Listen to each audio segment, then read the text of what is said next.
What's going on, folks? This is Angelo with Outdoorkings, and today we're here with Keith from Brothers Outdoors. We're here in his shop. We got a special episode today of Tips and Trick Tuesday, and he's going to show us a little bit about what he's got here.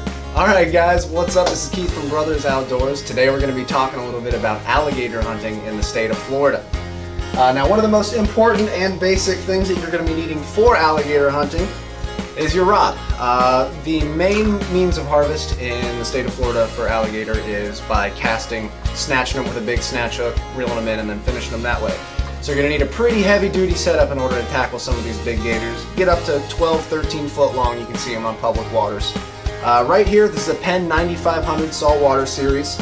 I've got a 65 pound J braid that's on here, and this is an ugly stick big water rod, so you want a really stiff, really rigid setup, and make sure it's still something that you can be comfortable enough casting with. I've got a slightly smaller rod that I still use for it. It's a 7500 series.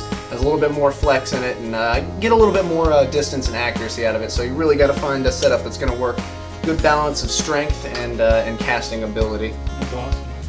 Now, what you're going to be using to catch these gators and snag them with is some weighted treble hooks here.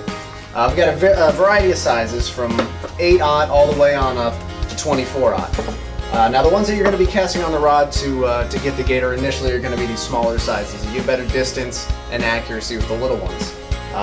When the big ones come into play is when you get them up next to the boat. Now, a lot of times with these gators, their hides are so tough that you rarely can actually get the barb of the hook down into the skin. So most of the time, the tip is just resting on the outside of their dermal layer, which is just their armor.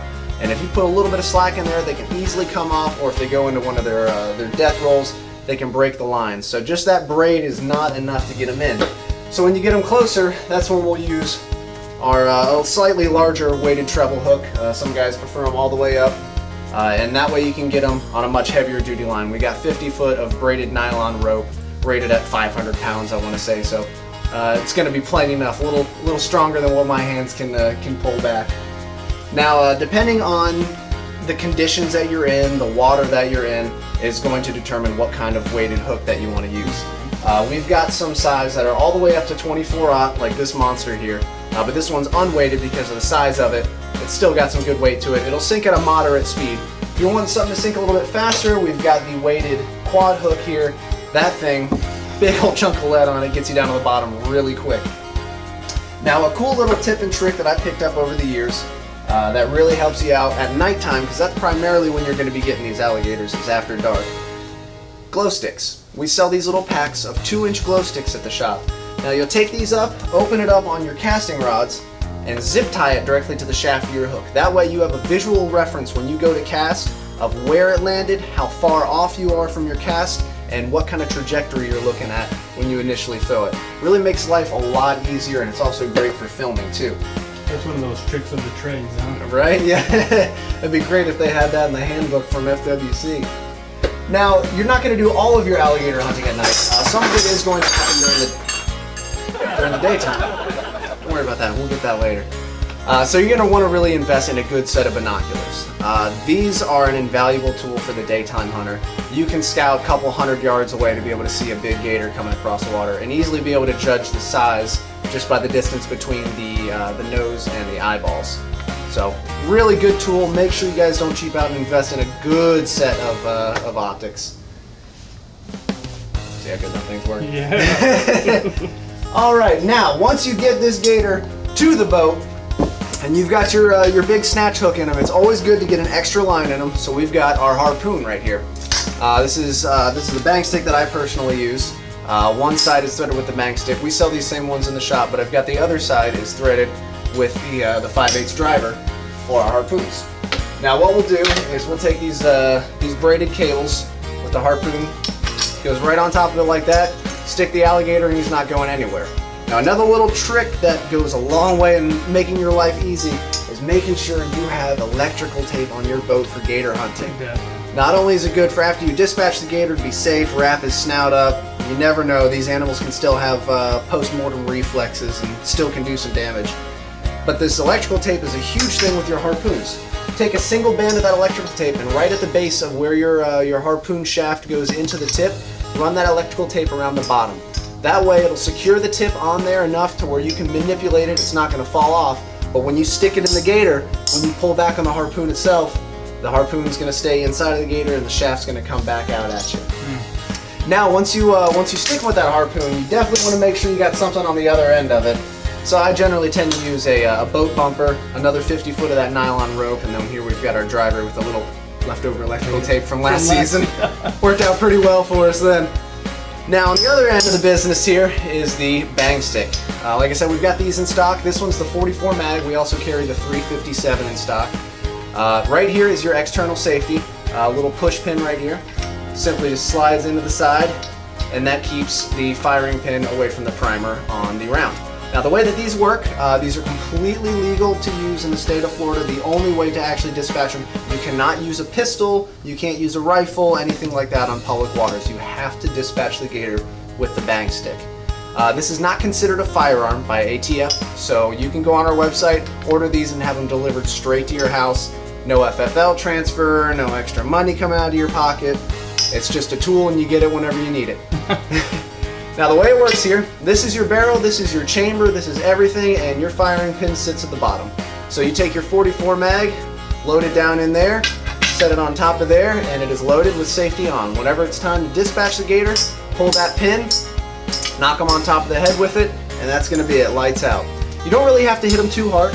We do offer spring-loaded models to where you just push a button, boom, there it goes. But this one, it's probably about, I like to judge it like a pool stick, like you're hitting a cue ball. You have to hit it with a little bit of force, but it doesn't have to be too crazy intense over the top to where you're going to maybe miss your shot. Now the sweet spot that you're aiming for is right at the base of their skull, right at the back, and you want to make sure you get it centered so you're severing the spinal cord from the base of the brain, and that way dispatching them and get rid of any reflexes that you might not want. Yeah. Now the secondary means of harvest that you can use in the state of Florida, aside from snatch hook, is with the pegs here. This is a pretty old school style. No hooks involved in this rig. Alligators have a muscle in the back of their throat that they will close up whenever they submerge underwater, and that way it keeps any water from getting back into their lungs, their organs, and their stomach, all of that. Makes sense. It's a very strong muscle, so that way you wrap your chicken, wrap your bait around this line, and when they ingest it, it goes past that muscle. Once they're distressed, feeling that line pulling, hanging out of the side of their mouth, they tighten that muscle up, bear down on it, and your bait and this peg will turn sideways and will not allow it to go back out the gator's mouth. So you've got them essentially hooked in the mouth that way. The only thing is, you can't exactly do it like you see the guys on TV doing it and set these up and come back 8 hours later and check your lines. These have to be secured to your boat in some fashion. Really? So you can have a couple 100 yards of line out if you want, have some floats, have it sitting on a bank, but it has to be physically attached to your vessel or your pole, whatever you're using for harvest. Now, one of the things that I want to bring up is safety. Obviously, these are apex predators that we're dealing with out there. Very dangerous, so you guys want to really make sure you're careful doing all this, especially if you're not very experienced in season or not with a licensed guide. This is an invaluable tool. This is a personal e-perk. This is mine. I do a lot of solo hunts, but even with these gator hunts, a boat full of people, things can go bad, and if something goes bad, it goes bad south quickly. It's very very unlikely something tragic will happen on the water, but you need to make sure you stay prepared. You don't need a cell phone signal to be able to send for help with this. This is strictly a satellite signal, so if you can see the stars above your head, or if you got some light trees above you, you're still fine. Flip a switch, hit a button, the cavalry is on their way. Sends Coast Guard, National Guard, everybody. Donald Trump himself will come and rescue you if you end up hitting this button. I've seen it happen. It's a paratrooper, maybe, allegedly, I don't know. The secondary piece that you really want is a tourniquet. These are really cheap, $10 online, you can buy them, get them shipped straight to your house. Like I said, you want to be prepared just in the unlikely case that something bad does happen, because we're dealing with large hooks here, big animals, big teeth. You want to make sure you keep yourself safe and everyone else that's on your boat and your party safe. You imagine stepping on one of those? That's not a good time. You're gonna want one of these. Now, when you're trying to locate these gators at night, the most important tool that you're going to need is some lighting. Gators are a little bit sensitive to light, so a very bright light directly in the eyes can shy them away and make them dive down. This is the same headlamp that I use. I've used this for the past few seasons now. This one is a dimmer switch. It's a 10 watt built-in rechargeable battery. I've had this run for over 24 hours of runtime. Brightest light I have ever used. The dimmer switch is a huge feature. Because of their sensitivity to light, you're looking for the reflection in the eyes when you're scanning the water with this, but they can be very sensitive, especially public waters with people hunting them. They get pressured. So to be able to dim this down very low and be able to still see them at a distance is important. These also come with red filters, and that red filter really takes a lot of the harsh, bright white light out of the air. They seem to be a lot less spooky when you're using that. I tend to always use the red filter on here. When you get close in those last 10 yards or so, take it off. Pop that off, and that way you got really good visibility. But I've used this personal light for the past few seasons, had huge success with it, great for frog gigging too, and these are some that we also offer in the shop. And other than that, that's really about all you need. Yeah. So this just clips on your hat? Yep, that'll clip right on your hat. Okay. It comes with an elastic headband that'll work as well too. It's technically sold as a miner's lamp, so you can even clip it to one of those hard hat miner helmets. Yeah, nice. If you want to get hardcore about it. What about this gap here? Back here, this is one of our T-gaps. This makes life a lot easier when you're trying to get the alligator loaded up into the boat. That one's got a swivel, a pivoting handle, so it's really nice when you go to drag it. But essentially what you're doing is running this big spike up through the lower jaw, that softer part of the gator's jaw, and it gives you a really good means to grab on and be able to get these in, because some of the big ones, 300-400 pounds plus if you get some of these giant gators, and it'll take every bit of help that you possibly can getting it in the boat. Well, like you said, they still might have some reflexes. Exactly. It's why you keep the electrical tape on the boat too. Tape those mouths shut as quick as you can, but this is another way to be able to get that mouth hooked up and out of the water without getting your hands down too close to his pearly whites. Awesome.